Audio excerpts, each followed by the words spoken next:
In 2022, a pair of former ball players and a talented young broadcaster were tasked with creating a college football podcast. These men promptly escaped into the mountains of West Virginia and got to work. If you want top-level football analysis, off-topic stories, and locker room humor, you're in the right place. You are In the Gun.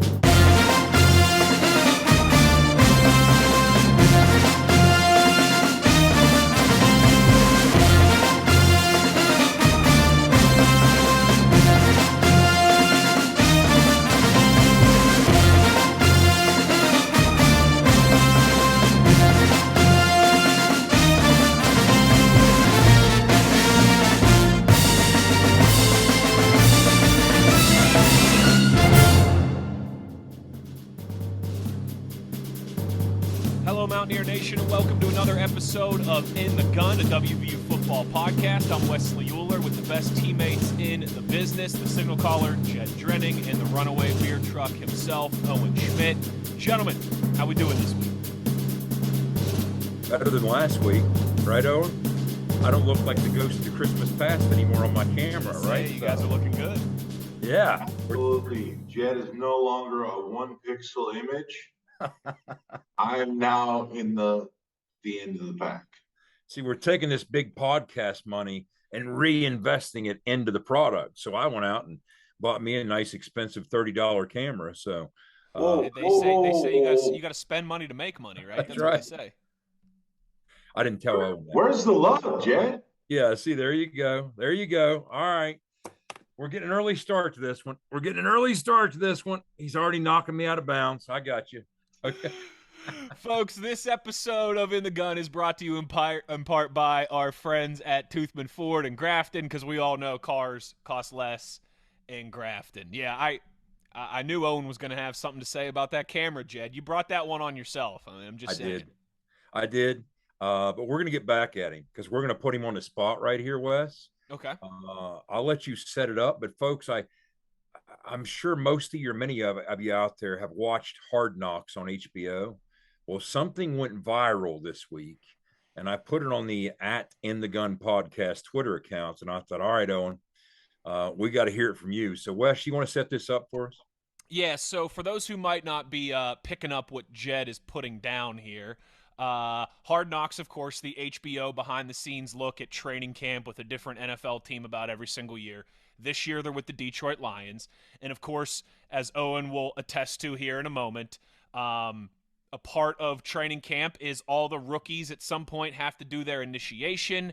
And that, for the most part, there can be different hazings and things, involved with that. But one steady constant there, it feels like, for every team across the NFL is that the rookies at some point, whether it be in the cafeteria, whether it be in a team meeting, they got to stand up and they got to sing a song. That's part of their initiation. Some guys get up and they sing their fight song from their college. Other guys get up and they'll sing a favorite tune, right, like Piano Man or something like that. Well, Aiden Hutchinson, the second overall draft pick to the Detroit Lions out of Michigan, of course, the defensive end edge rusher, did a pretty kicking rendition of Billie Jean by Michael Jackson and had all his teammates bopping around and enjoying it and loving it, a nice probably 90 seconds to 2 minutes there, and he was doing some of the Michael Jackson dance moves in front of the film room.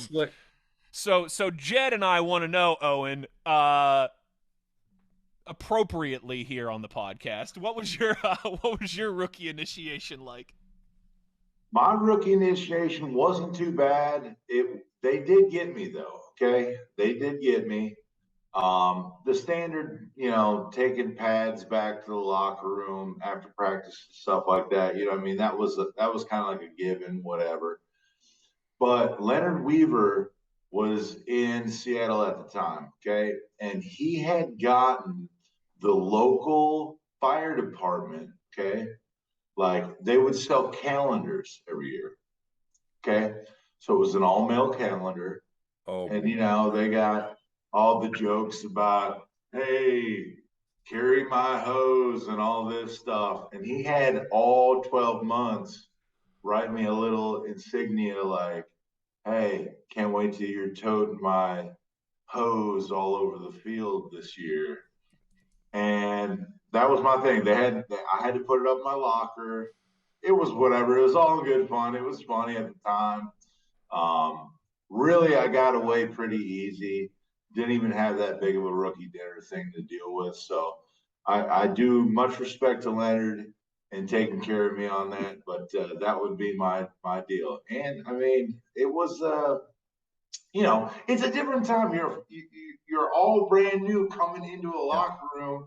It's this macho manly deal, and now I got half naked dudes holding hoses all over the place in my locker. So I think we found our soundbite for the week. I want to slide down your pole.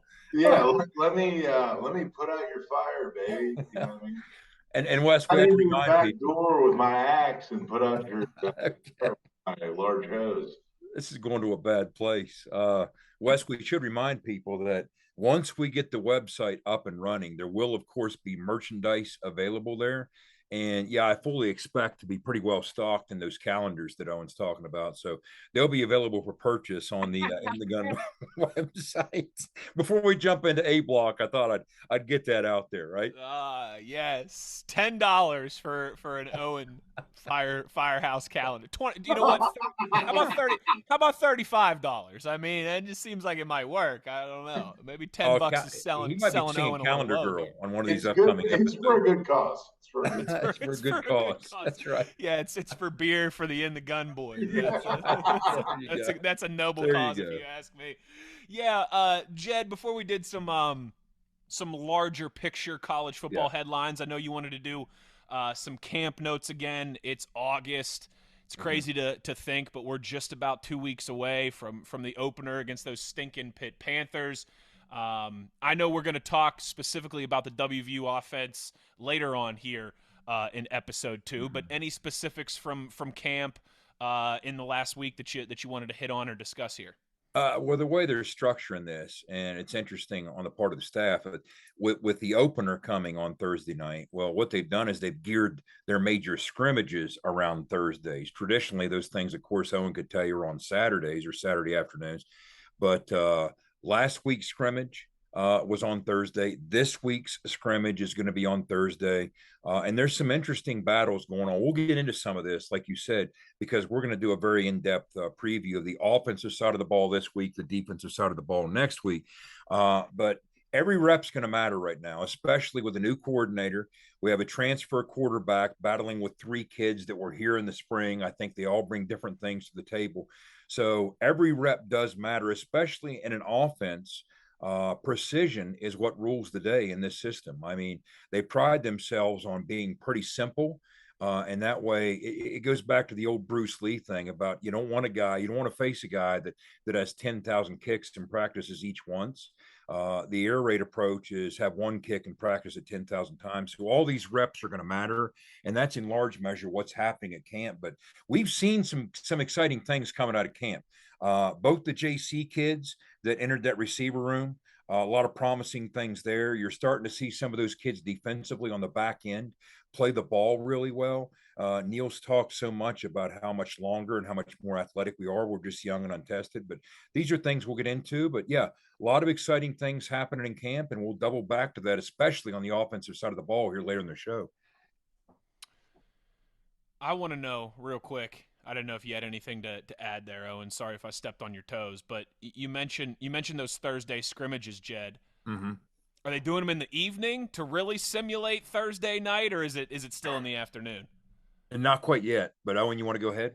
Let me step in real quick. Just honestly, everything is a stimulated era, right? So everything they're doing, everything, all the reps, all the plays, right? We want to make this game mode from day one. So we're going to put you in that situation. Mm-hmm. People might think, why? I mean, what's the big deal with Thursday? Why does it have to be on that day? I mean, everybody has an internal clock. So those are the things you're trying to set up throughout the week, right? So when it does come to that time, it's business as usual. We've done the reps, we've done the plays, we've called the calls.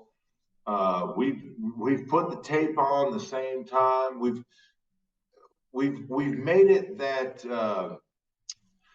that thing that's a recurring dream, right? So it's the same deal every time. And as an athlete, that brings comfort, right? That brings the reliability. That brings the predictability. Yeah. Yeah, exactly. Predictability. So that's what we want, right? We want that little. We want to lay on that pillow every night, right? So you want that kind of consistency, and that's basically really the mindset of that whole deal. Good point. Yeah, I love it. That makes a lot of sense. Yeah, we're going to get more into the offense later on in the show, but in our kind of open here, we always want to kick around some bigger picture headlines as well too, and a pretty significant one here, I think, Jed. ESPN breaking ties with the Big Ten. We all know that. I mean, listen, we're well over a decade now into the changing landscape of college football. I mean, hell, the first wave of conference realignment happened, what, at this point? I mean, 2003, was it, right? Or 2000 and no, it would have been 2005 when Virginia Tech and Miami and Boston College bolted.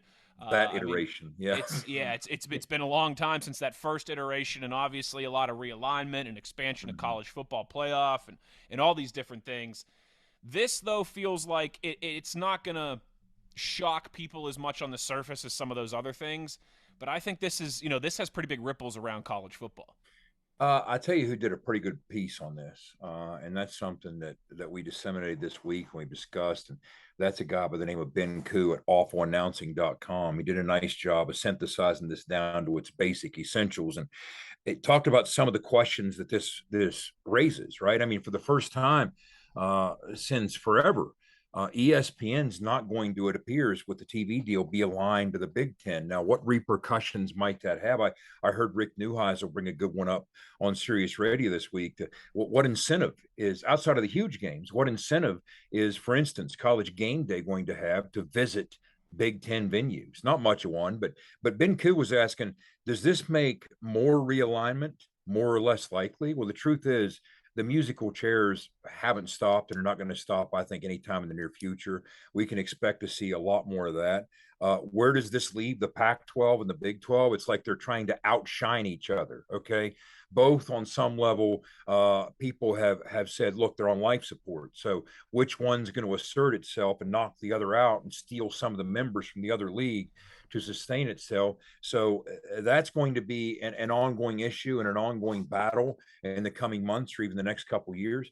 And here's an interesting one. Will a streaming company get a slice of the new Big Ten deal? Because that's something that I think we're going to be talking about in this conversation more and more and more, okay? Like Apple's market cap, for instance, if they decide they want to get involved in the college football game, Apple's market cap is 10 times what Disney's is.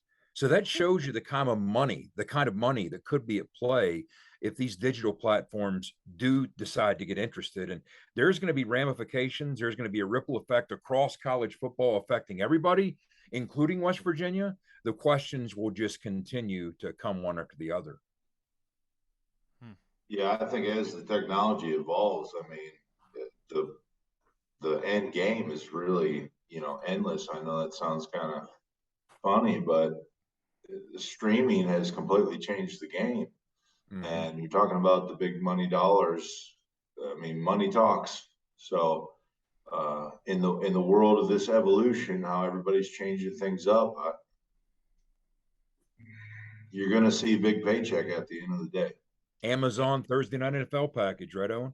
Yeah, yep. And I don't know if you guys saw. I mean, just this month, the NFL launched NFL Plus, and for $5 a month or $7 a month, I think it is.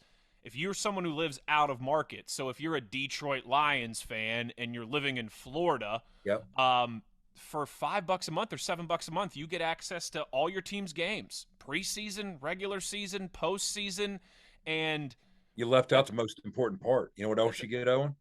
You get the all 22 cut-ups. You get the all 22 cut-ups. Yes. And I tell you Think what, about that. That's a fraction of the cost that you're paying, for NFL Sunday Ticket and some of these other things. that does feel like this is all. I know, the Premier League, right, which is like the top soccer league in England. They're talking about this Netflix of football thing, where it'd be the same thing. You pay $5, €5, £5, whatever it is for them a month, and you get access to all the Manchester United and Liverpool games and all those different things. I do think that one of these conferences eventually is going to strike a big deal in that regard, and that could certainly have a massive ripple across the landscape. Well, All about the subscriptions, you know what I mean? Oh yeah, absolutely. It's almost the numbers game, you know what I mean? Hey, we'll set a price, we'll have all these people sign up, they'll forget about their subscriptions. Obviously we know football is going to be popular, people are going to watch it, but mass in numbers, we're talking about globally the entire world here. Oh yeah, getting involved. So the number is huge. And this is the last bastion of the true value of live advertising. I mean, we started to see some of that when we took the turn toward DVRs, right? People started fast forwarding through their commercials. Well, they'd tape all their favorite shows or DVR all their favorite shows and fast forward through the sponsors' messages, right? But with live sports, they don't want to do that. They want to watch it in real time. So they're not really in position, with a couple exceptions, of course, but they want to watch it in real time and talk about it and be texting with their friends. And as such, advertisers recognize the value of that. And the power brokers behind these sports, from the NFL to college football, they have tremendous leverage because of that. And a lot of it starts there.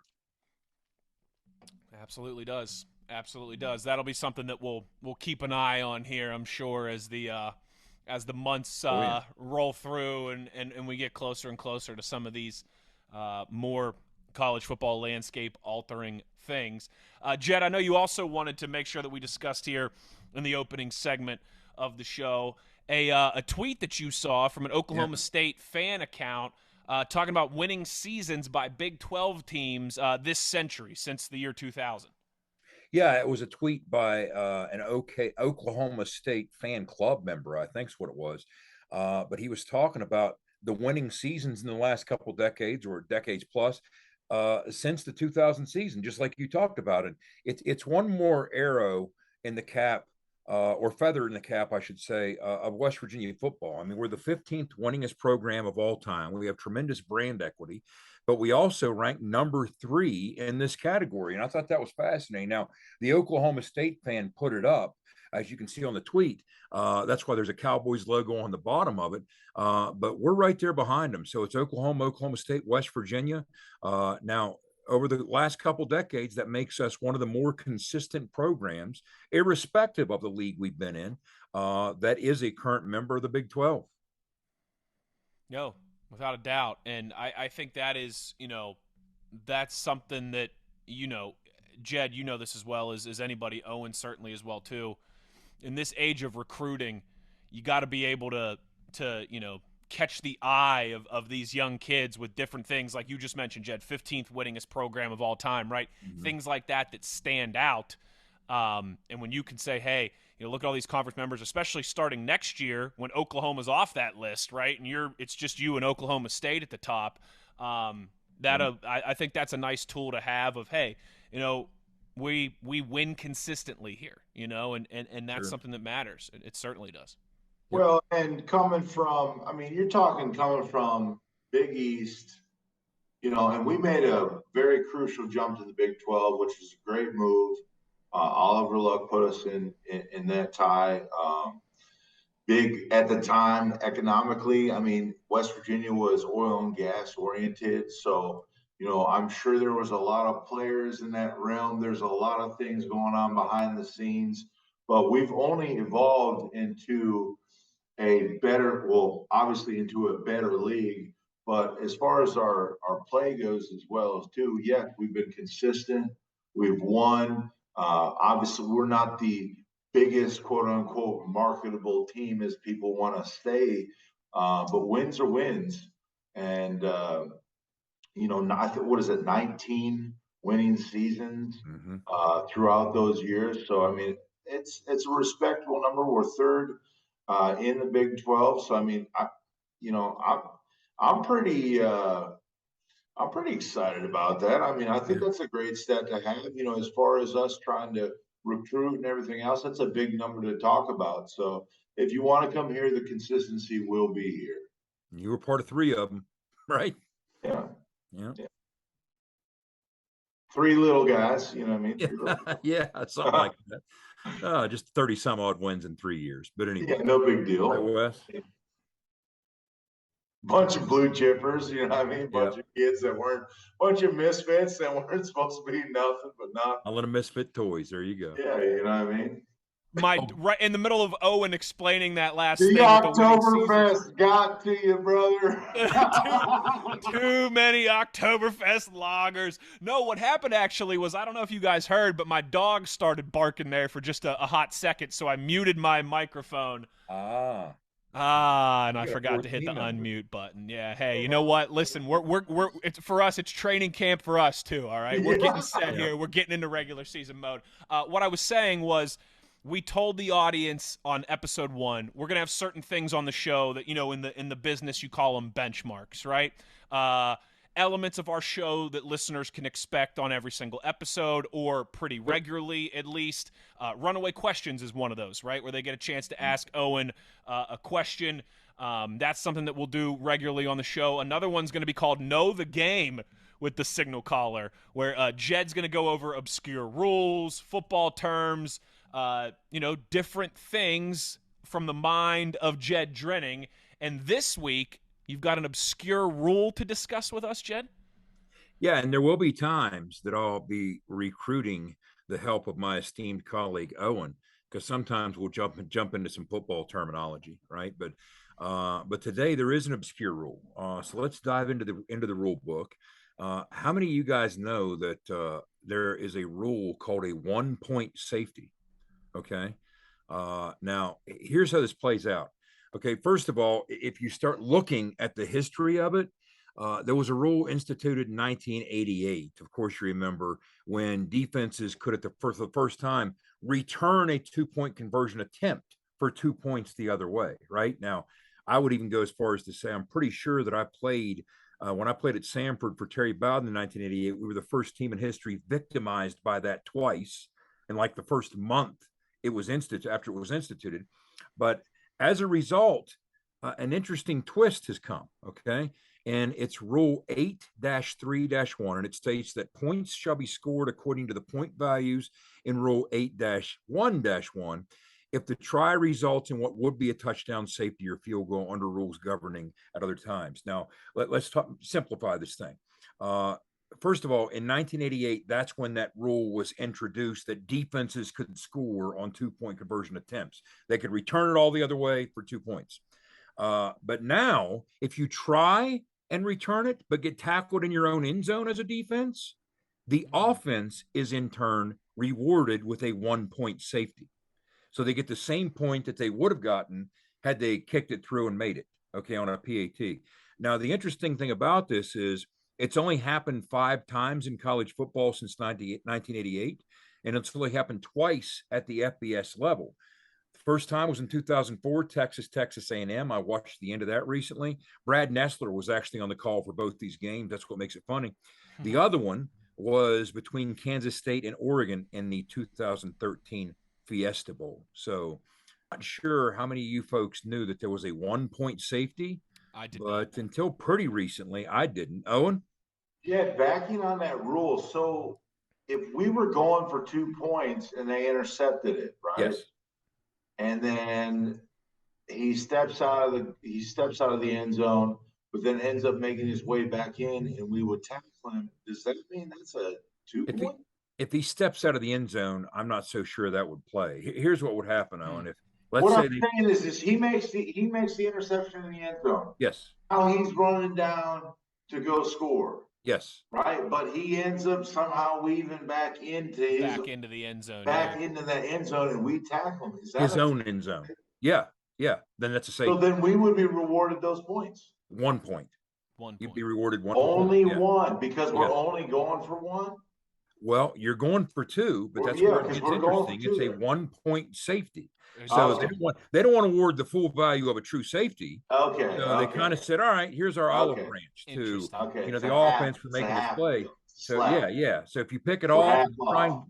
if you try and return it out of the end zone and make a play, but you get tackled in the end zone, or if you lateral in the end zone and the offense makes the play in the end zone, 1 point for the offense. So an obscure rule that you very rarely see, unless you're Brad Nessler, and he's been on scene to see it twice. But so now we appreciate the fact that we have a pretty football savvy audience. So that's why we want to dive into some of these things. Some will be obscure, because I think we have the type of audience that will appreciate this type of conversation. So Absolutely. I had no clue about that. yeah. Me either. And that's Know the Game with Know the the signal Game. caller, Jed Drenning. Before we go to break here, our weekly poll recap brought to you by Gomart. This week's poll, of course, up on Twitter, @InTheGunPodcast. Graham Harrell's offense averaged 309 passing yards per game over the last 5 seasons. That's split between Southern California and North Texas, of course. How many passing yards per game will the 2022 WVU offense average? And fellas, it's an optimistic poll result here. The winning selection with over 44% of the vote, 300 plus per game. Coming in second is 275 to 299 yards per game. In third, 250 to 274. And then only 3% of people saying that the offense will average less than 250 pass yards per game. So some hope there, I think, between, what we've got at quarterback and what Graham Harrell will bring, that the offense could maybe be back to slinging it around a little bit. Yeah, I think it's optimistic and realistic, perhaps, right, Owen? I mean, when you average 309 over 5 seasons, now we'll get into this later again. He had 3 freshman quarterbacks at USC. So you have to tip your cap to his track record of consistency. We talked about the consistency of us as a winning program the last couple of decades. Over the last 5 seasons at multiple stops, 309 yards through the air. So what's not to like? So I think you got to tip your cap and say this guy's done it a lot of places with a lot of folks. So I think we got a shot to do that. Yeah, and I think, it's really the intangible there is those two getting back on the same page.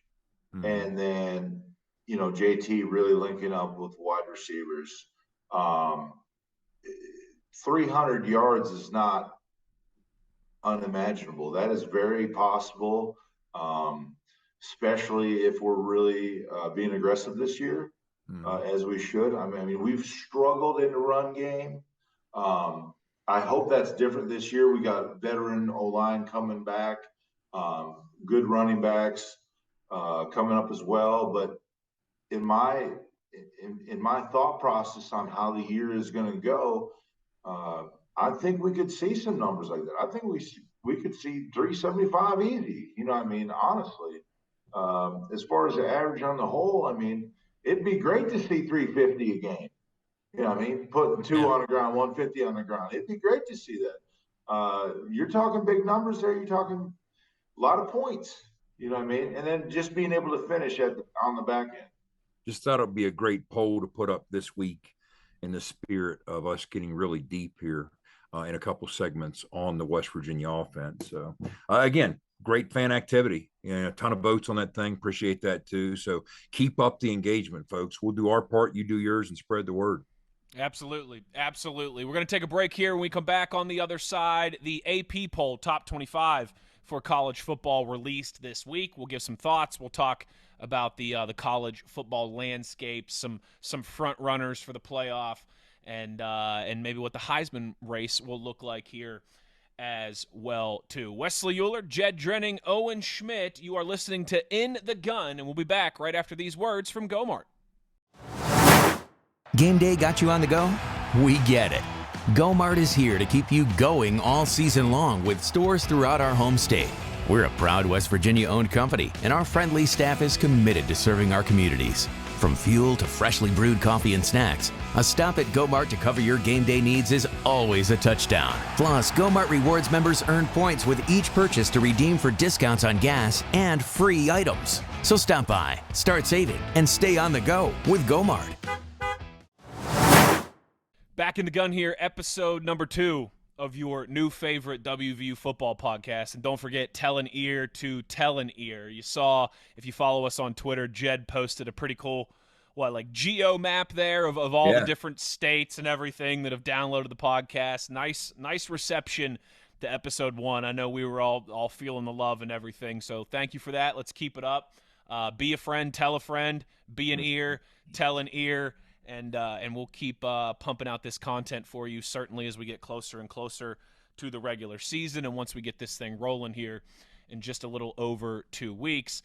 Top 25 polls out. Gentlemen, to me, you see 3 Big 12 teams in the top 12. It's a conference that's going to be stacked at the top.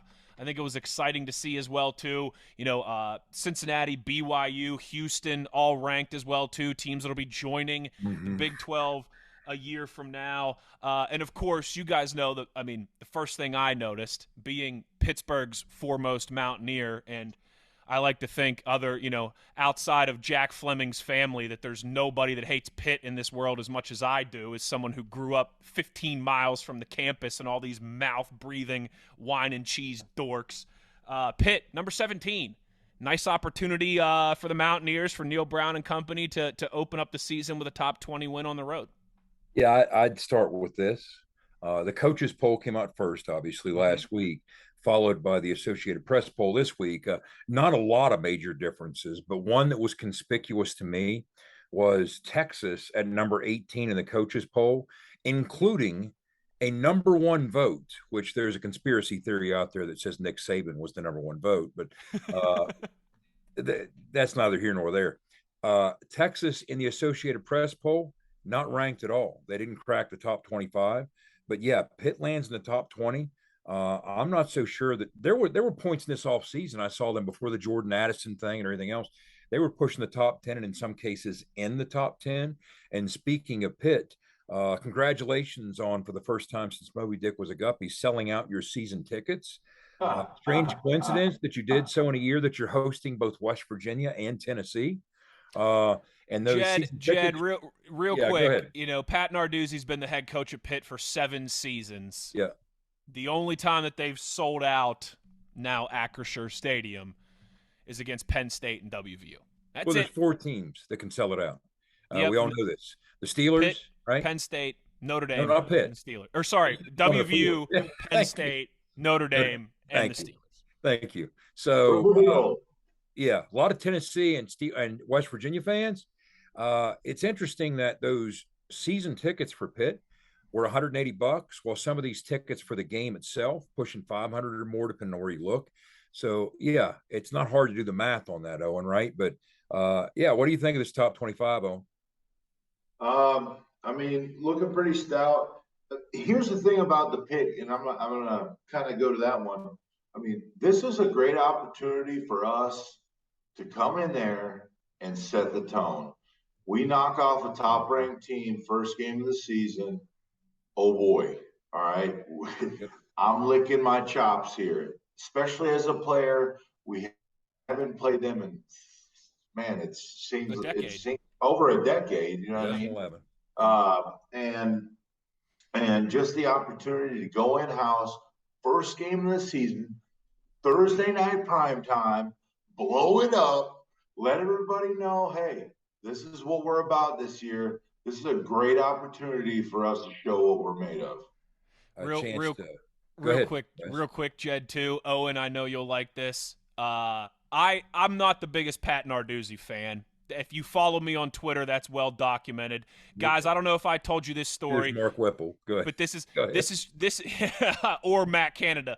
There you go. Back in May, I was at Steelers OTAs, and the Steelers are not only kind enough to let Pitt, share a football stadium with them, they also let them share a practice facility on the south side. It's like the Steelers are on one side of the building, Pitt's on the other side of the building.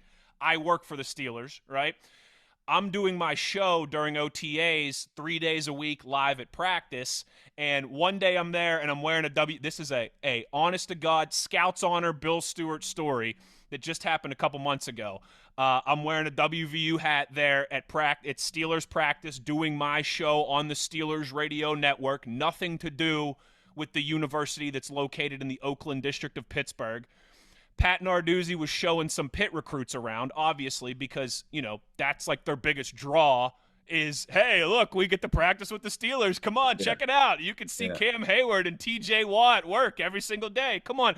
Pitt really greases that up, right? That, look, we get to practice right next to the Steelers. You get to see the NFL every single week. I'm wearing a WVU hat, and all these guys that are getting trotted around are looking at me wearing my WVU hat doing my radio show at practice. Pat Narduzzi complained so much to the Steelers that Steelers PR came up to me and said, hey, Wes, do you mind, can you not wear that hat, tomorrow or the rest of the week or whatever? He won't stop complaining about it. That's Pat Narduzzi. You're Elaine Bennis wearing the Orioles hat. I'm Elaine wearing the Orioles hat on Seinfeld. I swear. And I know a lot of people might say, oh, well, you're at the No, I'm at the Steelers facility doing my Steelers job at a Steelers practice wearing a WVU hat. And Pat Narduzzi, who's such a blowhard, couldn't even withstand that. I'll tell you what, Wes. That if you're guy. Not careful, you're going to upset all 6 Pitt fans. I mean, yeah, you ain't lying. And the best part was, the Steelers, like, they told me, like, you handled this well. You could have blown up. You could have said, F you. And I said, hey, like, I'm, the Steelers are my employer. If they don't want me to wear a WVU hat to practice the rest of the week, I won't do it. But Pat Narduzzi just signed a 7-year contract extension after this past season with Pitt.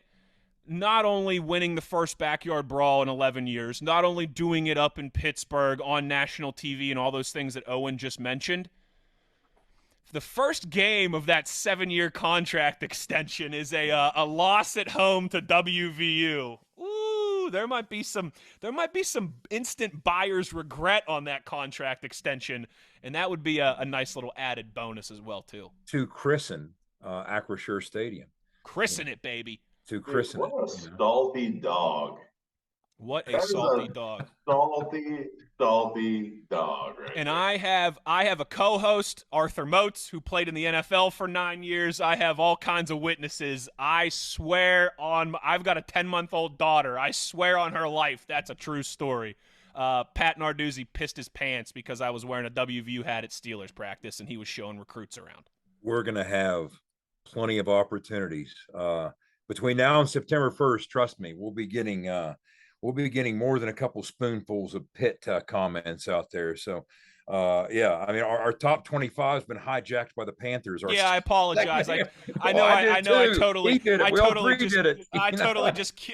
we were like, we got to keep this segment a little tight here, and then I went off on a whole tangent. The Oktoberfests are getting me again, Owen. The biggest game of the season for us is Pitt versus WVU. Yep. No doubt about it. Make no mistake about it. It's the same way for them, too. That's what's up. Exactly. Yeah. It's what's up. Listen, there's way too much history there. And I'm telling you what, rivalries are a great thing. All right. Mm-hmm. And the only reason college football, not just because it exists or whatever, but in my opinion, that is the love for college football, right? The hatred between teams. Yep. Right. The regional teams as well, too. Yeah, absolutely. And we're right in their back door. It's a 45-minute, if you're following the speed limit, maybe 45-minute drive up to Pittsburgh, but you get there a little quicker if you're driving the old lead foot there. But anyway, yeah, exactly. So, this is such a huge opportunity for us to set the tone. Straight up for the season. This is going to get a lot of Mountaineer fans either on the bandwagon, right? Or, oh, man. What I anticipate. Exactly. So, this is a huge opportunity. And for a lot of these guys, I think of a guy like Dante just because this is the last year, Yep. When I think about those games that we played my senior year, I'm thinking like, man, this is the last time I'm ever going to play. He grew up in West Virginia. He truly knows what Yeah. Pitt games are. He Oh, yeah. knows, he lived in that era. He Yeah. was alive when that happened back in 07. So if you don't think that he don't have a chip on his shoulder, right, this is his opportunity to bring it back home. Sure. And like I said, I didn't mean to run it away with that the No. point. No. You know, when we opened, We are a West Virginia, West by God, let's go podcast. which we have to hate on Pitt, right? Yeah. Absolutely. You better, Yeah. West, right? You better. You better. And if you don't hate on Pitt, Schmidt on yourself. That's all I got to say. That's right. Well, when we opened the 17 season against Virginia Tech, that was a neutral site game at FedEx. And guys, the worst football stadium in the world. And that game just terrible. sold out. It was sold out. And I'm telling you what, I walked out to the coin with the captains for the coin toss. So I'm standing at the 50 and I'm just kind of soaking it in for a couple seconds before we come out of that timeout for the coin toss. It's not often that you kind of yourself kind of yanked out of your job and you're just moved by the moment, right? That atmosphere was so incredible at a neutral site field. So I anticipate something similar to what we encountered at Mountaineer Field last year, squared. Okay, that's what I expect. But let's close this out, Owen. What I wanted to do was get your guys' thoughts. Do you have a dark horse as a team that's never been to the playoffs? I got one in mind. I got a dark horse candidate for the Heisman. I'm big on Utah this year. A lot of people are. They're a trendy pick. I'm a big Kyle Whittingham guy. I always thought Kyle Whittingham, the head coach at Utah, he's an old defensive grinder. He's what Jeff Castile would have been as a head coach. You know, he's just going to do it his way. He's not going to care about outside influences. He's hyper-focused. They won the Pac-12 last year, battled Ohio State to the bitter end in the Rose Bowl. First conference championship as a P5 team. Their trigger man's back and Cameron Rising. Plenty of help on offense. That nasty 4-2-5 scheme defensively. 4 straight years they've led the Pac-12 in rush defense. This is what keeps me up at night. Stats like this. 18 straight years. This is diabolical. 18 straight years they have a pick six. As a quarterback, that's just nasty. All right, that's just nasty. But I really love what they got going on there. Very intriguing opening game in the swamp, okay, at Florida. Average temperature in September in Salt Lake City, 79, in Gainesville, anywhere from 84 to 89. But I looked this up. September is actually the most humid month of the year in Gainesville. I still think that Utah is going to find a way to knock Florida off and go on a run. And I think that's going to happen. And let me segue right into my Heisman dark horse to close my side of this out. Cameron Rising. I think Cameron Rising is a kid who made his first start in Game 4 last year. Remember they brought in Charlie Brewer from Baylor. He was supposed to be the guy. That didn't materialize. Cameron Rising was a model of efficiency, 25 touchdowns against 5 picks. He was all Pac-12. He ran for 500 yards. He was a threat in the ground game. A crisp decision maker. All 5 of the interceptions he threw came in blowout wins. Okay. So when he does put the football in harm's way, it's just him trying to get cute and make plays when they got the lead. He doesn't hurt you. I like his chance to not just get an invite, but maybe even push to win this trophy next year. Again, I'm just playing for some fun dark horses here. Utah and Cameron Rising. All right. Well, we're just playing around. Yep. I'm going to play around. All right. And I'm going to blow some smoke. All right. And maybe the word will get around. But be the guy everybody knows and wants you to be. JT Daniels. Ooh. Let's get saucy here for a minute. All right.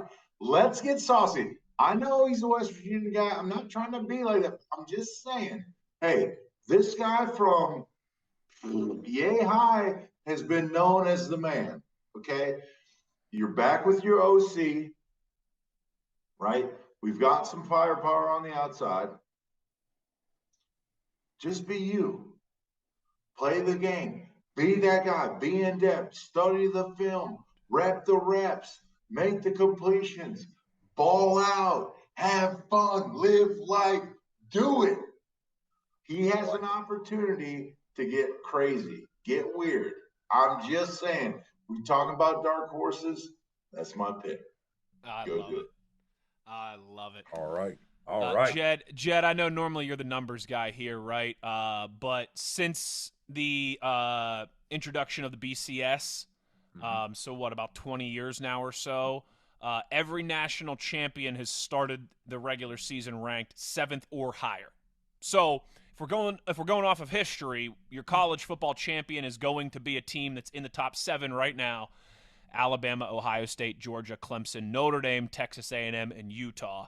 I like the Utah call by you. I think they've been one of the most underrated programs in college football for the last few years. They've been getting better and better. They're putting studs in the draft every year, like Devin Lloyd last year. How about the U? A lot of talk about Lincoln Riley and USC. A lot of talk about Brian Kelly and LSU.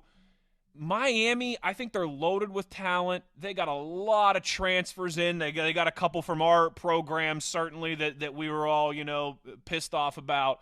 And they play in the worst division in college football, which is a Power 5 division in college football, which is the ACC Coastal.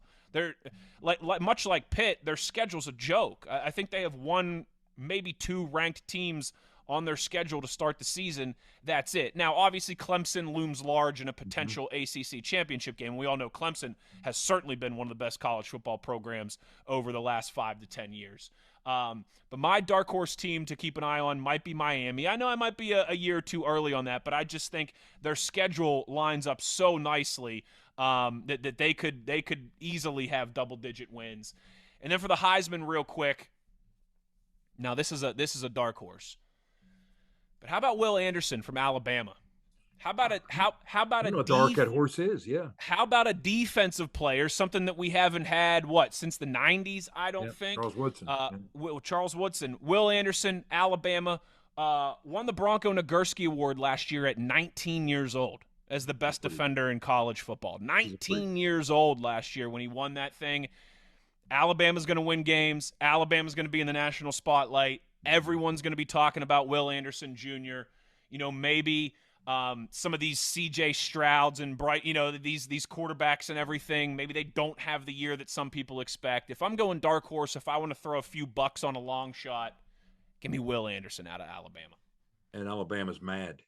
Alabama's not happy. Alabama has the runner-up trophy in their team cafeteria all off season.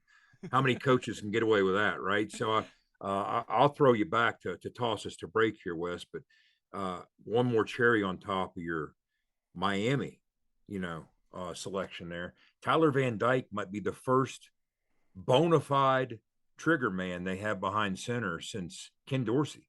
I mean, it might have been 20 years. I mean, they got a lot of guys that kind of pushed up against that envelope but didn't quite take that next step. But I think Tyler Van Dyke might be that guy. So what's not to love there about him? We're going to see how it all plays out. Obviously, if you've got your college football playoff, your Heisman front runners, dark horses, anything like that, you know where to tweet us at In the Gun Podcast. We're going to continue some Big 12 previews, previewing the competition, if you will, when we return on the other side. But first, a word from our friends at Toothman Ford. Wes Uhler, Owen Schmitt, Jed Drenning, you are In the Gun. I'm talking with J.R. Toothman of Toothman Ford. J.R., everybody knows a lot of pro athletes buy from you. What's the secret? Just like Will Greer, future Hall of Famer Frank Gore, James Washington, and many more pros, these guys have financial advisors that are always looking out for them to save time and money, and that's why they always shop at Toothman Ford. And what if you're like us regular folks that don't have people giving us advice? You don't need a financial advisor. Toothman Ford will save you time and money no matter who you are. Plus, we'll buy your car even if you don't buy from us. Visit ToothmanFord.com and get a quick, instant cash offer. That sounds like a score to me. That's right. And as always, we'll take anything in trade from chicken wings to Super Bowl rings. Toothman Ford's got a lot of fans. Here's another one, Dallas Cowboys QB Will Grier. This is Will Grier, former West Virginia and current NFL quarterback. And cars really do cost less in Grafton at Toothman Ford. That's a fact, Will. Thanks. You can shop online anytime at toothmanford.com. ITG, episode number 2, time to do a little previewing the competition in the Big 12. It's our first installment of Big 12 team previews. We will do half the league today, half the league next week in our next episode. And we'll start with you here, Jed. I'll come to you on Baylor, the defending Big 12 champions. Really strong in the trenches, really solid on defense. But do they have enough in terms of offensive playmakers at this point to repeat? That is the question. You know, the big-bodied guys with their hand in the dirt are going to get it done with Dave Aranda. I'm a big Dave Aranda guy. I think he's a heck of a defensive football coach. The way he teams up with Ron Roberts to put that sim pressure package together creates a lot of problems. But on the offensive side, Jeff Grimes kind of took the lead by storm last year with that RVO, reliable, violent offense. But just as you touched on, the question is, they lost playmakers like Abram Smith out of the backfield, some guys in the perimeter. Can somebody like a Tay McWilliams or a Craig Williams step up in the backfield? Can a Gavin Holmes step up on the perimeter for them? That's to be determined. And they also lost some studs on the second and third level defensively, but I think they're kind of in position to plug and play. So we'll see. No, they're certainly in a good spot, but can they repeat? That is the question. Up to Ames with Big O, Owen, Iowa State, you know, in the midst of probably their golden age of their program, if you will.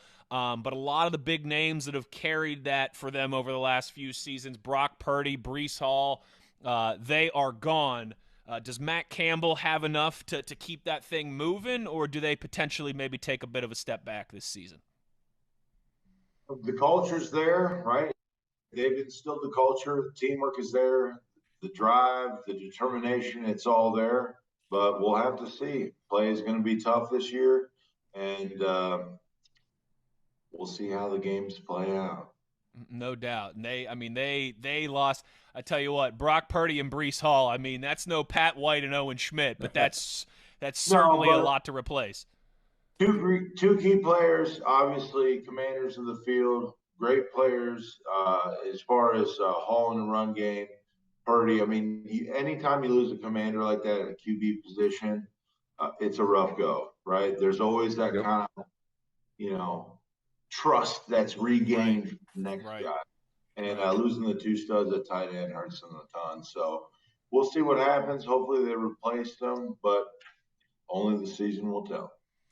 Jed, back to you. To Kansas we go. Are they going to be rock and chalk? There's a lot of optimism amongst Jayhawks fans that this is finally the year that the football program really starts to get turned around.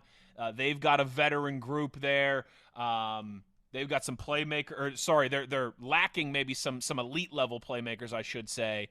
How do you feel for Kansas? Are they going to be a Big 12 doormat like they kind of have been for the most part historically, or could this be a year where they start getting that program moving in the right direction? Well, Lance Leipold took over in the off season, right? So he missed spring ball, and the job that he did last year, I don't think you can say enough about it. He tried to build this thing from the inside out. It was obviously one of the tougher jobs in all of college football. And what he did was that he took over a football team that offensively, they had surrendered the previous year more sacks than almost any Power 5 team in 20 years. So what he did was Andy Kotelnicki came in for that as an offensive coordinator for him. They game planned to get the football out quickly to help overcome some of those deficiencies on the offensive line. And when you look at it like this, they're the least penalized team in the Big 12. That says a lot. Does that sound Kansas-like? No. Lance Leipold is a tremendous attention to detail, so it has a different feel to it. We went out there late in the year. That low-hanging fruit wasn't hanging so low. We had to fight those guys tooth and nail to survive that football game. They were playing solid football down the stretch for those last three. Jalen Daniels looked like he could be the guy behind center. I think Devin Neal's a bit underrated as a feature back. and they got just enough guys on the defensive side to give you some problems. But I like the job Lance Leipold's doing there. I think the arrow's pointing up in Kansas. What does up look like? Probably not a bowl game quite yet, but I think it's a relatively bright future for those guys compared to where they've been for the last 10 or 15 years. We'll stay in the state of Kansas. I'll come to you here, Owen, on Kansas State. We'll go from Lawrence to Manhattan. Kansas State feels like we always know a couple things about them, right? They're well coached, they're disciplined, they play good special teams. But do they have, maybe a similar question, do they have enough elite level talent and playmakers to, get back to the level that we've seen them at, just a few years ago when they were, a pretty perennial ranked team? Yeah, kind of have the makings to a solid start. Positive run game, strong on the D-line, special teams always there for them. Those are kind of key things that you need, obviously, on your team to be successful, right? So D-line, obviously, that's the big deal. Run game, that's how you control the clock. Be looking, in my opinion, to have a better year than people probably think they're going to have this year with those attributes.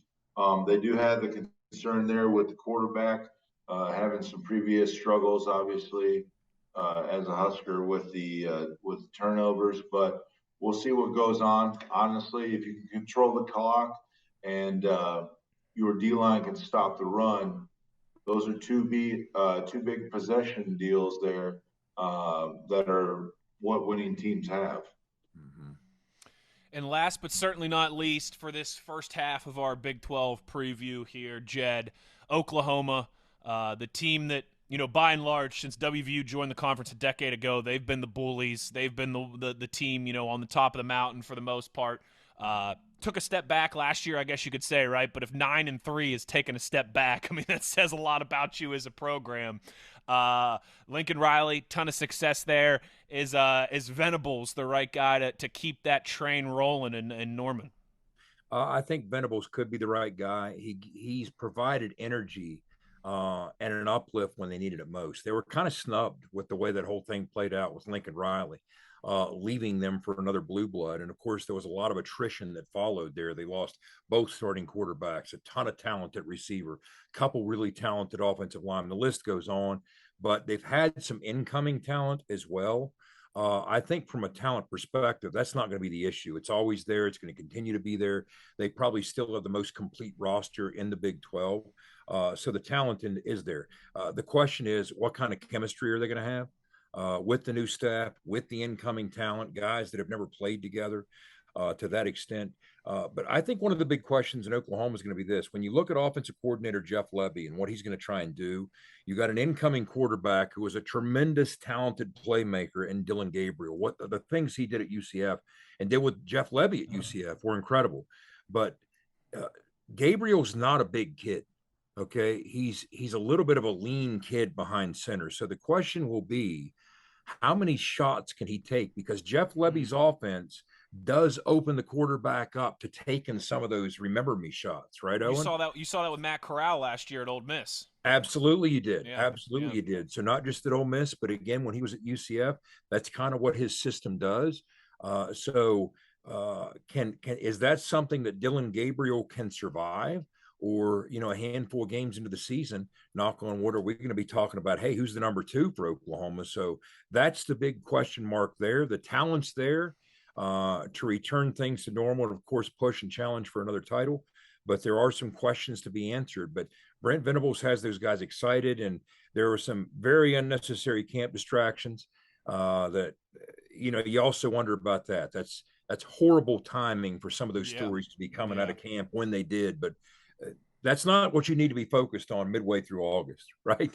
So we'll see. All the pieces are in place, but will it be the Oklahoma that we've watched the last decade from Lincoln Riley to Bob Stoops? We'll see. I hope not, because I'd certainly like to get a piece of those guys before they bolt to the SEC, and this might be the last chance to do so. There's some Big 12 previews for you. Like I said, on our next episode, we'll finish out the conference. But now we got to get to our last break, because when we return on the other side, It's what you've been waiting for all episode. We're going to preview the Mountaineer offense. We'll pop the hood and take a deeper look at West Virginia's new 2022 offense with JT Daniels and Graham Harrell. Wesley Uhler, Owen Schmitt, Jed Drenning. It's ITG, a WVU football podcast. I'm talking with JR Toothman of Toothman Ford. JR, everybody knows a lot of pro athletes buy from you. What's the secret? Just like Will Greer, future Hall of Famer Frank Gore, James Washington, and many more pros, these guys have financial advisors that are always looking out for them to save time and money, and that's why they always shop at Toothman Ford. And what if you're like us regular folks that don't have people giving us advice? You don't need a financial advisor. Toothman Ford will save you time and money no matter who you are. Plus, we'll buy your car even if you don't buy from us. Visit toothmanford.com and get a quick, instant cash offer. That sounds like a score to me. That's right. And as always, we'll take anything in trade from chicken wings to Super Bowl rings. Toothman Ford's got a lot of fans. Here's another one, Dallas Cowboys QB Will Greer. This is Will Greer, former West Virginia and current NFL quarterback. And cars really do cost less in Grafton at Toothman Ford. That's a fact, Will. Thanks. You can shop online anytime at toothmanford.com. Final segment of episode 2 here in the gun. It's what you've all been waiting for. It's time for us to preview the Mountaineer offense. And Jed, I'll start with you here. I think it's safe to say a lot that we're going to get into, but the man of the hour in terms of this conversation feels like Graham Harrell. He's the one who's been brought in and tasked with revamping, retooling, getting a WVU offense that struggled over the last couple years, moving in the right direction. How quickly can he have that impact? Well, let's start with this. We've talked about the fact that different air raid coaches spin off to different air raid branches. One of the influences that Graham Harrell, of course, he played for Mike Leach, but he also coached under Seth Luttrell at North Texas. And Seth Luttrell is an air raid coach who kind of spun off in a direction of believing in the value of running the football. So what you saw, not just, at North Texas when Graham was with Seth Luttrell, but also to some extent when he was at Southern Cal the last 3 years, he did try and establish the ground game. Of course, we'll get into the fact he likes to push it downfield and get aggressive with that. But on the ground, and I think that's going to be critical with the possibility of the West Virginia offensive line, hopefully being the strength that we all believe it can be. With the chemistry they've developed in the offseason. Continuity is one thing, okay? Chemistry is another. So I think we've worked toward not just the continuity with the O-line, but with the chemistry. So let's get into some of the schemes that he likes to deploy offensively. And I'm going to lean on Owen here because Owen's run a lot of these schemes, okay? He's toted the rock in a lot of these schemes. He's a big inside zone guy. He's a big outside zone guy, also called the stretch play. He'll run some split zone where you have the inline blocker kick down in. We can talk about all this, but so from a zone blocking standpoint, let's look at the room that we have on, from Tony Mathis to Justin Jackson to Jalen Anderson. How does the room we have fit what he's going to try and do offensively? Let's start with maybe the outside zone. You're going to bounce it, you're going to bang it, or you're going to bend it, right? Let's walk us through some of this. Yeah, well, really, I think the run game, really, obviously, everybody knows this. It's going to start up front. We got a lot, basically everybody's returning starters from last year. So we got experience up front. As far as the zone play goes, right, the stretch play, whatever you want to call it, there's really 3 reads on those plays. A true zone run play is a 3-read scheme. So the defense is never really ever in position, right? So what we're trying to do on that zone play is we're trying to reach that hat, right? So we're trying to make sure that we can get that hat outside, easy bounce play for that guy, that running back, and he can take outside. When you're looking at the second read, right? So if we don't get that stretch, right? If we don't get that hat outside on that first initial defender, right? We go inside to our next read, right? And then we're reading that guard, okay? So if he's got him reached, man, it's a bang, right? Calvin McGee, quote of the day, right? It's a bang play. It's a bounce, bang, and a bend, right? Mm-hmm. That's what we're coming with our 3-play read here. So if we do get him reached, man, we're banging it. We're up in the gut, right? Now, the last read is the bend play. You can see a lot of classic announcers saying, man, what great vision by that running back. Really, he's making those reads throughout his scheme. And yes, he does have great vision, right? He is reading the play out.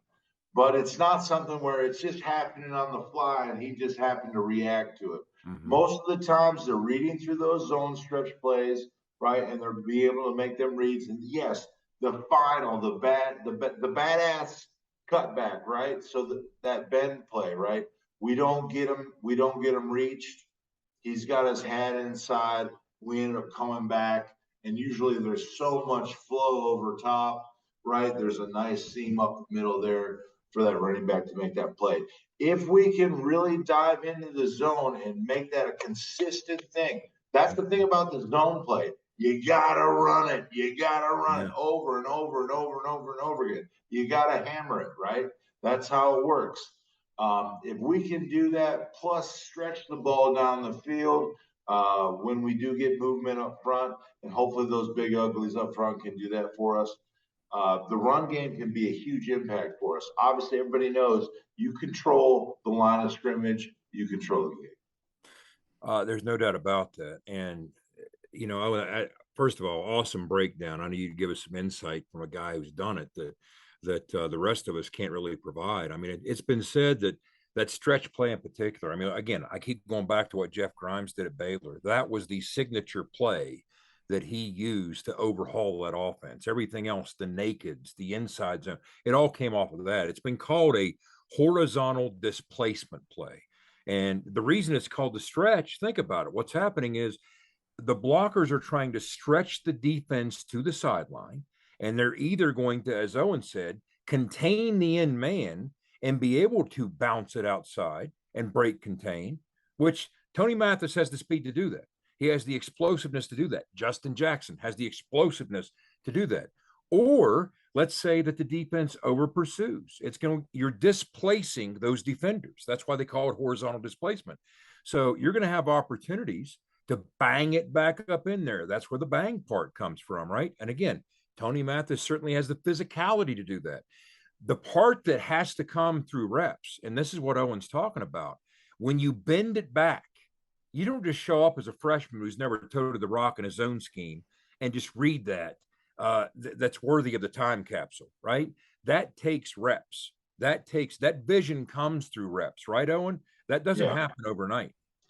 Yeah, absolutely. And really what you kind of just said there, once you get to that bang play, you're going to have to run through some arm tackles. All right. So you got to be strong up top. You got to have a good form. You have to have a good rip, right? So you're going to have to use your pads. Anybody can run the bounce play. That's no big deal. That's like running the sweep, basically, right? Yep. You're not going to have a lot of chatter outside. Once you run that bend, once you get to that bang, now it starts to become a man a little bit, right? You need to put a little force into it and get up in there. That's just what it is, okay?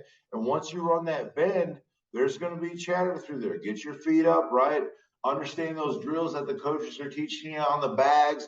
Get your feet up. There's going to be a lot of traffic in there, a lot of junk, a lot of trash.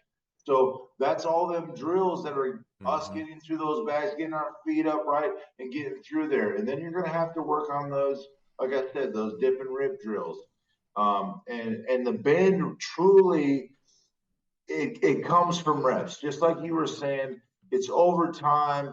A lot of guys will take the bend because it really is just a natural cutback. It's such a seam that it happens happening.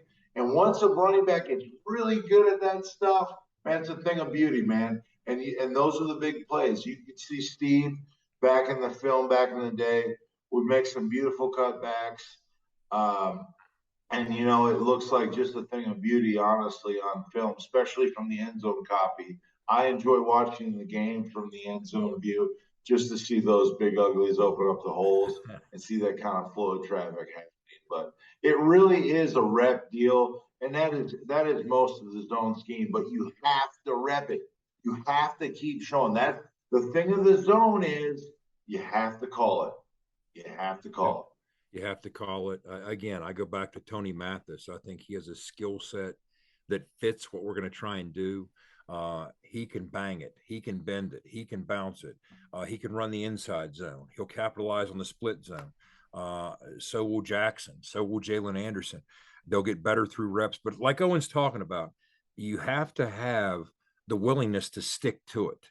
Okay, you have to start lean, especially with an offensive line like we hope or believe we can have. With that group that Zach Frazier's leading, we hope that we can become one of those units that leans on you over the balance of 60 minutes, over the balance of 4 quarters, and it starts to have an effect. In other words, you might, as a fan, be watching us try and run the football in the first quarter, and we're averaging less than 2 yards a carry. There's stuff in the box. They're throwing numbers at us. It's not clicking, right?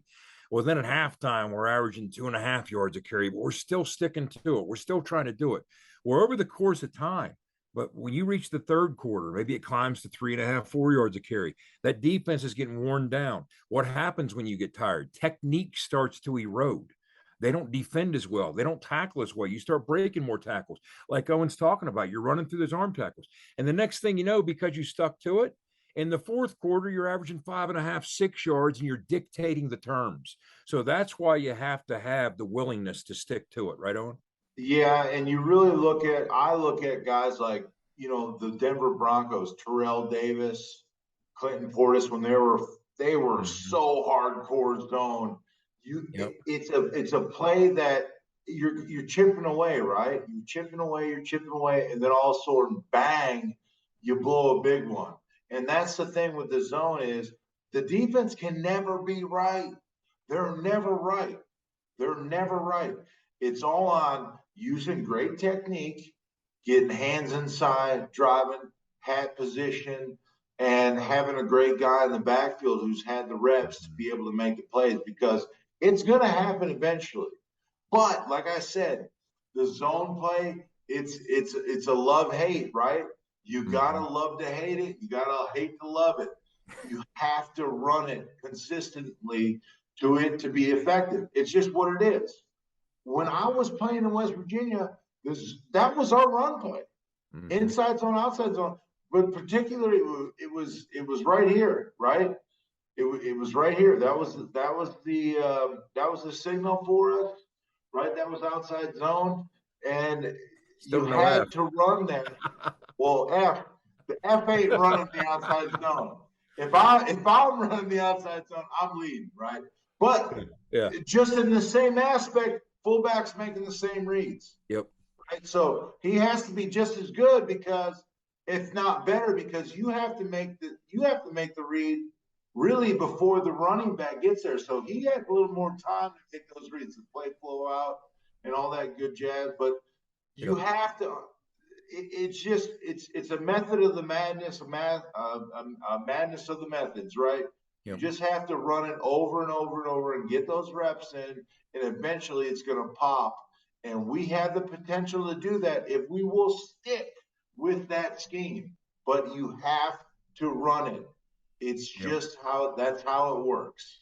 And as we segue into the pass game, Wes, one final thought on this. One of the other things that guys like Graham Harrell will do to keep you honest defensively is he'll also package it or attach to these concepts some now throws or some perimeter screen throws. In other words, if the defense is trying to apex a defender, okay, and that defender is stepping out of the box, but he's not quite over top of the slot, he might take that quick throw.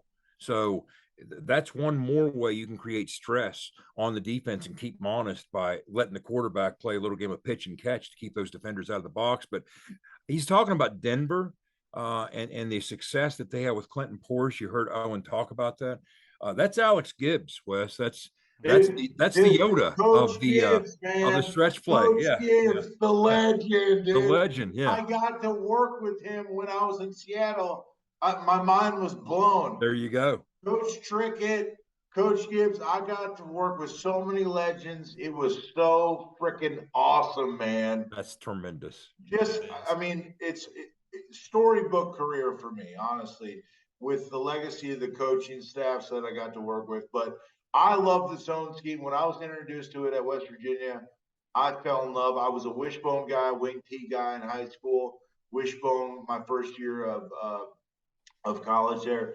But the zone scheme, I love it. We run it now a little bit, sort of. It's not the same thing. I want to work it more into what we're doing in high school here at Greenbrier West, because it's for an undersized lineman. And I'm not saying that in a bad way. I'm just saying a more athletic lineman. No. Yep, absolutely. And so amazing job of breaking that down on the zone run scheme. So Wes, I'm going to let you break down the pass game. You take it. You have the role of breaking down the entire pass game the way Owen just broke down the entire run game. So it's yours. The floor is yours. Okay, here's what I got.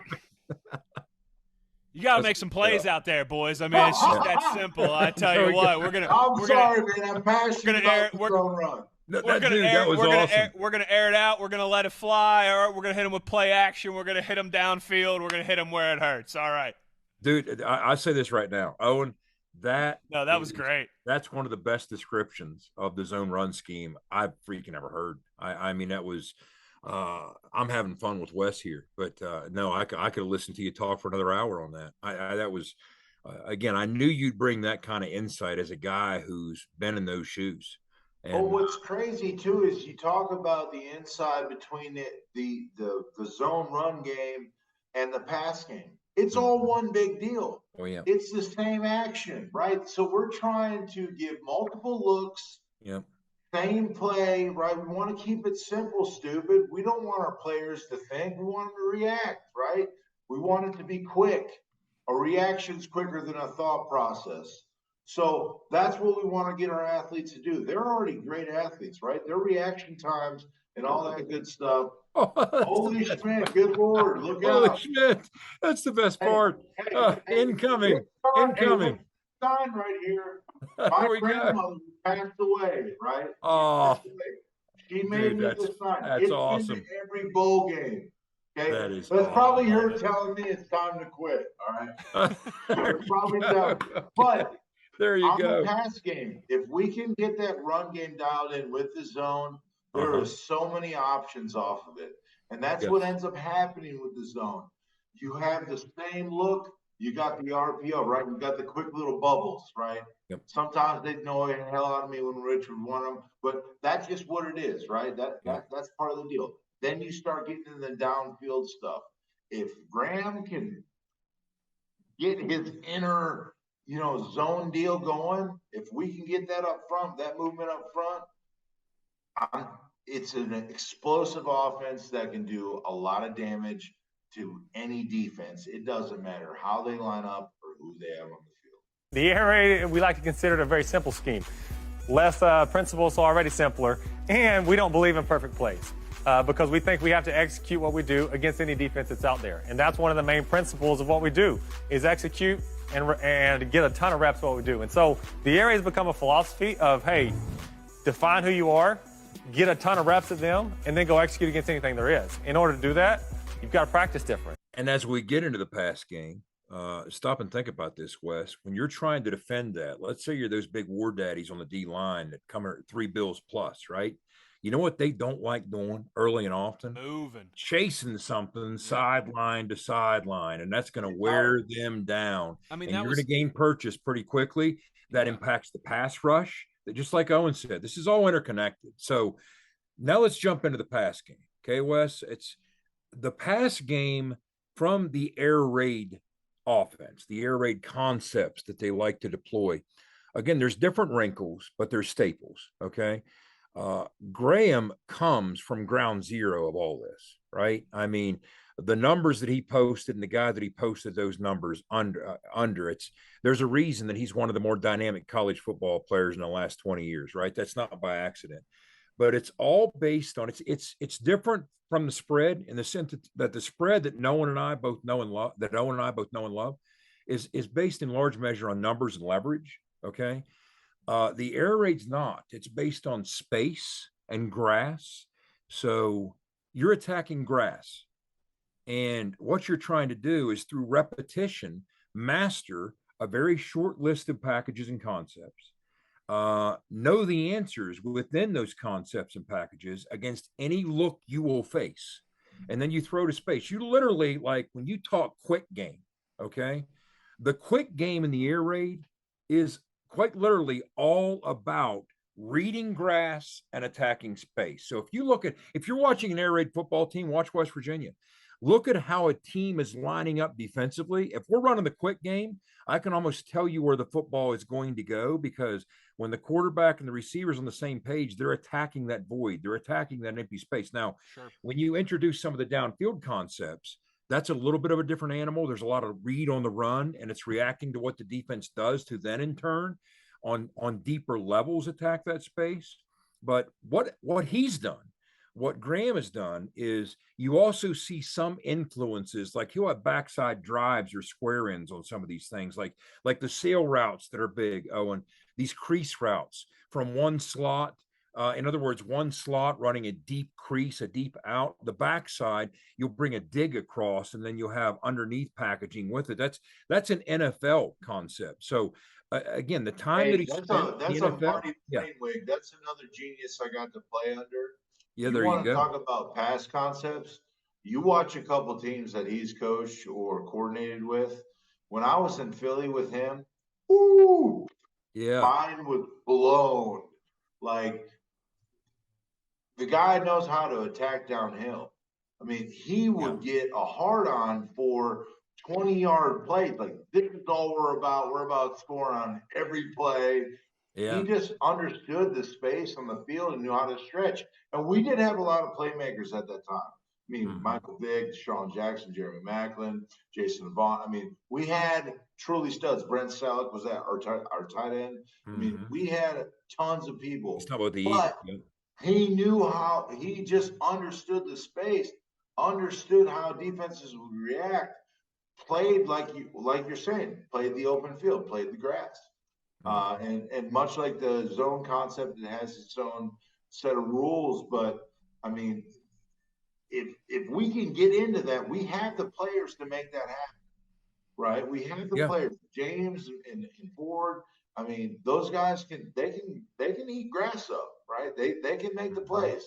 Both of those combined had 42 catches each last year, over $1,000 apiece. Expected more this year just because of what we got going on with JT and Graham. Coupled with the run game, I mean, I'm getting excited over here, brother. Well, when you look at BFW, when you look at Bryce, the world truly could be his oyster. If he just develops a measure of consistency to his game, he's a man among boys. And Sam James, Owen, I'll tell you, you're onto something there. I think he's had the best off season I've seen him have. He's a different player in practice. I see him being a coach on the field. He was out there. He was out there running around, coaching up the other wideouts, like after reps.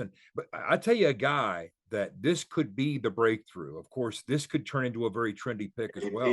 Come on, Caden Prather. Caden Prather doesn't know what he can be. He really doesn't yet know what he can be. I mean, you talk about a guy that could that could take over on 50-50 balls. That could be a guy, okay, in Caden Prather. But we got some weapons on the perimeter. We talked earlier about some of the new faces being introduced. You got Jeremiah Aaron, okay? He's a slot who can also play outside. You got Cortez Bram. He's making some big plays, okay, against some quality defenders in practice. Reese Smith is really, really turning a corner. I like and Reese. That's a guy that I tell you what, if it's 3rd and 6, if it's 3rd and 7, game on the line right now, if you put me in a corner and say, all right, Jed, out of this group, out of this room, who you trying to target? Who you trying to go to? It might be Reese Smith. It really might. He's got some Julian Edelman vibes to his game. Yeah. So there's something to be said there, but a lot of weapons. Weapons, you know what I'm saying? And everybody, that's what's crazy about the whole NIL thing. I don't mean to get nuts with this right now, but we're trading here, right? Kids are wanting to come to certain schools. We want them to come. We're filling voids. Now we're breeding competition, right? And let's go get it. We legit have a cocktail for the best Bloody Mary in the Big 12. I'm just saying it could happen, right? We could get weird this year. Okay, right? We're going to get into it. All into has to obviously come to fruition. Yes. But with Graham coming in, the great players on the outside, our big uglies up front, the run game, the stretch play. I mean, if it all comes together, wow, what a season. Why not us? It is. It's just, why not us? It's exciting. Like, to me, I haven't really been this excited about a year.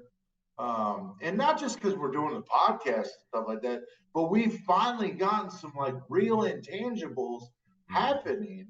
Coach Brown has built this program. Yeah, it's slow and steady. That's how it goes, man. You don't just, it doesn't just happen overnight. So, I mean, great things can happen this year and will, because of the work that's being put in, because of the effort that's being put in. And let me tell you something. 3 of these guys up front on the O-line, they're from West Virginia. If you don't think this first game with Pitt don't mean something, come on, brother. You're wrong. It's happening. Absolutely. I think Wes is about to strap it on. He's about to strap it on. Yeah. Tell Pat Narduzzi to meet me in the alleyway, Look baby. at my hat. Look at my hat, Pat. That's what I got to say. Coach, one more play. So we have to hit some quick areas of concern. Yeah. Okay. That's what I was going to say. We're all, we're farting sunshine and rainbows here, but let's talk about the other side a little bit. I mean, Jed, you said it well in our kind of our outline, our pre-show. Quarterback is always a concern until it isn't. Yes. All this with the run game is great, but if you can't throw the football and they're stacking the box, you're going to be climbing an uphill battle. Yeah, and it's all going to start with number 18. He needs to live that 5-star life. Like Owen said earlier, you be you. Show us what you can do. Show us what about you put you in position to declare early, reclassify out of Mater Dei High School, and in what should have been your senior year in high school. First of all, you became the only junior in history, the first one ever, to win Gatorade National Player of the Year, okay, at a quality high school program in Southern California. You stepped into Southern California, and what should have been your senior year in high school, you won the job. You got nicked up, you lost the job, you were Wally pipped. You transferred to Georgia. You're 7-0 as a starter. Again, a player has never beat him out. Injuries have beat him out. Now he's reunited with the guy that he knew and loved during his time at USC, and he's trying to fend off these young guys who are competitor enough. They're fierce enough competitors. Again, I've said this twice this week on different interviews I've done. I tip my cap to Garrett Green, to Goose, to Nico. How many guys in this day and age, I don't know what happens tomorrow. I can't predict that. How many guys in this day of age would have battled through spring ball, not had a declared starter, and after spring ball was over, have a 5-star quarterback from the SEC transfer here and say, you know what, I'm sticking it out. I'm going to compete. I'm not going for the escape hatch of the transfer portal. I'm going to compete. They all bring different things. I mean, in practice, Owen, they've clocked Garrett's GPS at 21 miles an hour. Now, can he do the other things right? He brings a completely different dimension. Even if he's not going to start, can you package him? Goose has always had the it factor. I mean, kids gravitate towards him. There's a moxie to him. And the same thing can be said of Nico. At a very early point when he arrived on campus, even at recruiting functions, kids at Neil's house were gravitating towards him. And now you can start to see, he's not there yet, obviously, but the game, even since the spring, has already started to slow down a little bit for Nico Marchiol. And that's what has to happen. First, he has to master what we're doing. That has to slow down. And then he has to master how that works against what they're doing. And that's what he's trying to do. But that room is exciting. But why not that room being the room that leads the way for this offense? So, hey, but here's the thing. Competition breeds competition. Yep. If you want to be the best, you got to play with the best. Mm-hmm. I mean, I'm telling you right now, JT, be you, man. Just be you. That's all you have to be. You don't have to do nothing else. Go in there, be the man, do the reps, get the film in, be the leader, be the guy who you were last year, before that you know to be. Just be that guy, right? Nico, learn, right? Just learn. Right? That's all you got to do. Learn. And guess what? the cream rises to the top. It always does. It never doesn't. It always rises to the top. So if you're going to be the guy, you'll be the guy. Yep. But you can't really get there unless you're not playing against the best, not competing against the best. It just doesn't work like that. Yep. It just doesn't work like that. So that's what I'm saying. Healthy depth at quarterback. Stupid healthy. Right? Stupid healthy. And like I said, this is what's so great about preseason. There's so many questions, right? And then we get to see what unveils, right? So I look to see some great things. I know those guys are competing in that room. I know they're all players. I know they're all helping each other too. They're good guys. You know what I mean? I don't think anybody in there, and I don't know that per se, quote, but I'm sure they're all good guys. Neil's not going to bring in a bad guy like that. He's going to bring in a guy who's a competitor, but somebody who's there to build the brand with everybody. So we got a lot of firepower there, and there's a lot of great things that's going to come out of that. So let's round it out here. Let's talk about a couple more concerns, right? You want to hit this, Wes? We have a couple listed. Let's talk concerns. Let's talk how we can overcome them. To me, the one that really stands out is situational. This is something we talked about as it related to the defense on the first episode. Situational football. We talked about the Maryland game. We talked about Texas Tech down the stretch there, Oklahoma down the stretch there last season. Another one of those elements is certainly third down offense. 8th in the league in third down success. Jed, I think you mentioned about 20 minutes or so ago, complementary football. To me, one of the biggest keys to complementary football is you have to be able to be successful consistently on third down. That's the rug that's going to tie this room together. Yeah, and these things, again, are all interlinked. That's the beauty of it. We're going to get in a minute here about our lack of explosiveness in the pass game last year. Well, when you lack explosion, you're forced to stay on the field 10, 12 plays at a time and string drives together. Well, the only way you can do that and score enough is if you win on third down, and we weren't winning on third down. And the longer you're out there without those big plays, which we'll get into, puts the defense in position to force into some mistakes. But yeah, we weren't winning on third down enough. And part of that was we weren't winning on early downs enough. We weren't winning on first and second down to put yourself ahead of schedule for more manageable situations. I mean, how many second nines did we face, right? So especially against the Baylors and the Oklahoma States of the world. That is what you have to avoid. Now, we're trying to get settled at right tackle. We hope that we're healthy enough at tight end and we're physical enough in that room. As we start to get settled, Pitt's a legitimate, bona fide, fierce front seven pass rush team, okay? So if we can have all the help that we can hope for from the tight end room, they can help the right tackle room. But on the topic of third downs, here's the good news, okay? When you look at what Graham Harrell did with his scheme at USC, again, West Virginia struggled again mightily last year in winning third down. Well, Graham Harrell at USC, over the course of the last 3 years, USC all 3 years finished in the top 5 of the Pac-12 in third down success. And if you average together those 3 years, his success rate of his offense was 45.5%. Okay, now let's put that in perspective. When is the last time?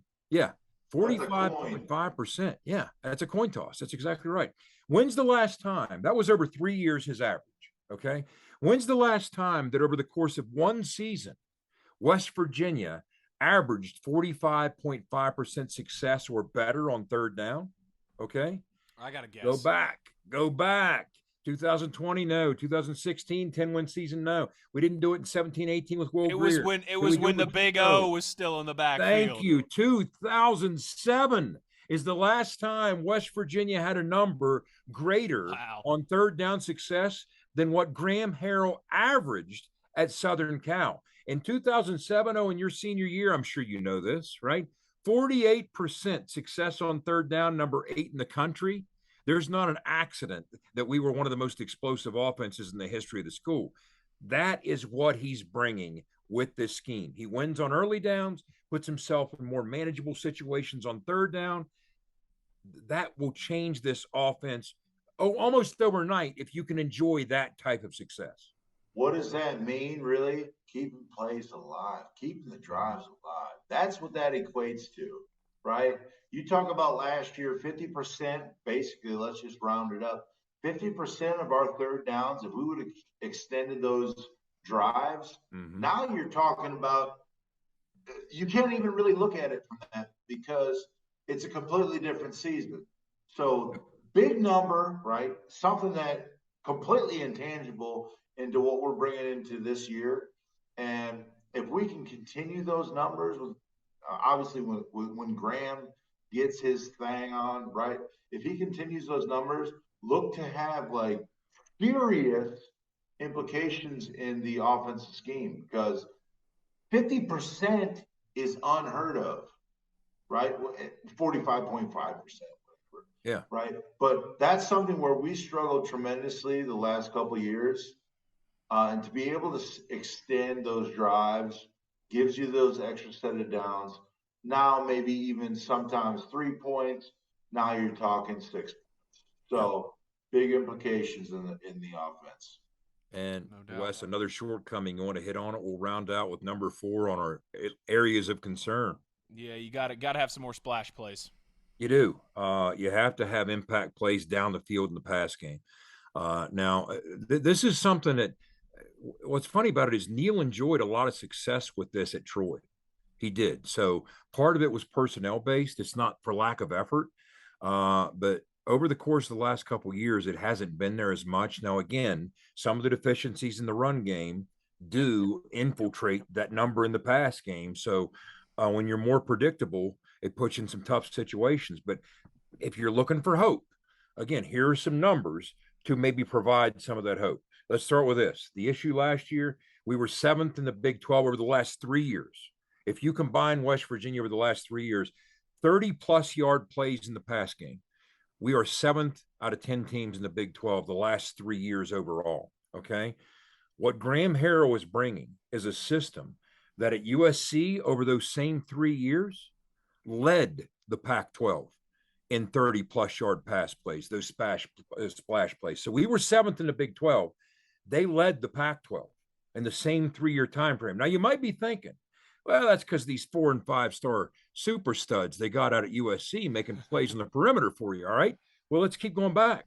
His stop before USC was at North Texas in Conference USA.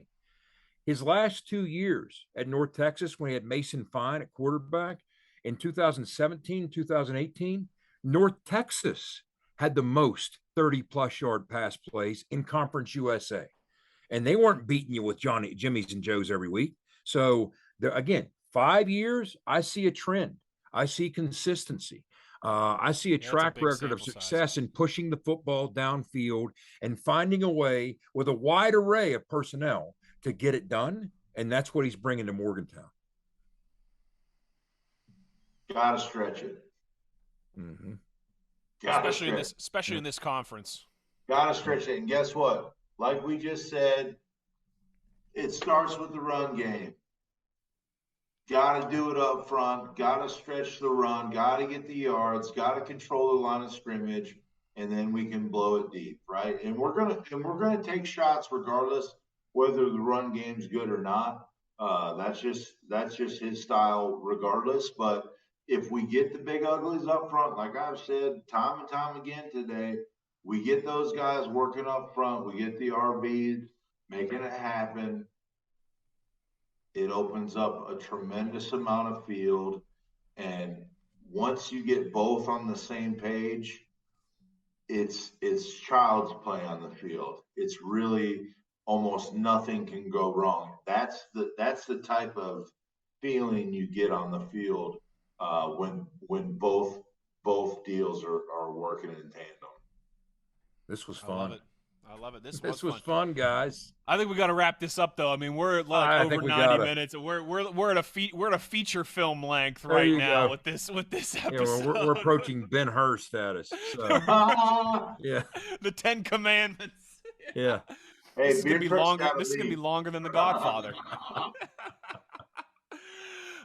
Yeah, this was a lot of fun. Thanks to everybody who's rocking and rolling with us. Couple things here before we scoot. make sure you're following us in the Gun Podcast on all your social media accounts. We're posting different Twitter polls and runaway questions and all those things every week. Next episode, we will break down the rest of the Big 12. We'll look more in depth at the WVU defense like we just did here with the offense. And finally, gentlemen, the one thing we ask of all of you is, be an ear, tell an ear. We're trying to spread the word of this podcast. We had some great reaction to our first episode. We were blown. Yeah, thank you. Seriously, we were blown away by that in terms of the audio downloads, the YouTube numbers, all those things. So be an ear, tell an ear, help us out in that regard. That's all we ask of you, is that you just keep listening and tell some friends as well too, and we'll keep this thing rolling. Lot to look forward to, Big O. Lot to look forward to. We're going to get us some deep football talk. We're going to have a ton of fun. Tell an ear to tell an ear. We want to reach anywhere and everywhere. We're going to keep this thing coming at you. Get us a beer sponsor. What is wrong with the world when the runaway beer truck does not have a beer sponsor? Follow us on Twitter at In the Gun Podcast. DM us. We're serious. What is wrong with this picture? There you go. Take us away, Wes. For the signal caller, Jed Drenning, and the runaway beer truck, Owen Schmitt, I am Wesley Uhler. We'll talk to you guys next week on another episode of ITG.